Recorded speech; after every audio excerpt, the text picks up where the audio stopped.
Satyadarshan news मध्ये आपले स्वागत आहे। मी पायल शहा। एक नजर टाकूया आजच्या ठळक घडामोडीवर।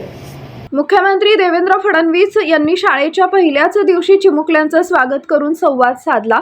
राज्यातील विविध शाळांमध्ये विद्यार्थ्यांच्या फुलांच्या वर्षावानाने ढोल ताशांच्या गजरात स्वागत केले, तर उपमुख्यमंत्री सुनेत्रा पवार त्याच पार्श्वभूमीवर राज्याचे मुख्यमंत्री आणि दोन्ही उपमुख्यमंत्र्यांनी मनपा शाळांमध्ये हजर राहून विद्यार्थ्यांचे स्वागत केले।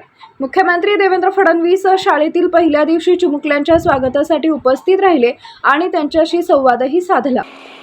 एक काळ होता की जिल्हा परिषदेची शाळा म्हटल्यानंतर ती शाळा अतिशय मोडकळीस आलेली, व्यवस्था नसलेली अशा प्रकारची बहुतांश शाळा या कुठल्याही खासगी शाळेसारख्या किंवा कधी त्याही पेक्षा चांगल्या आपल्याला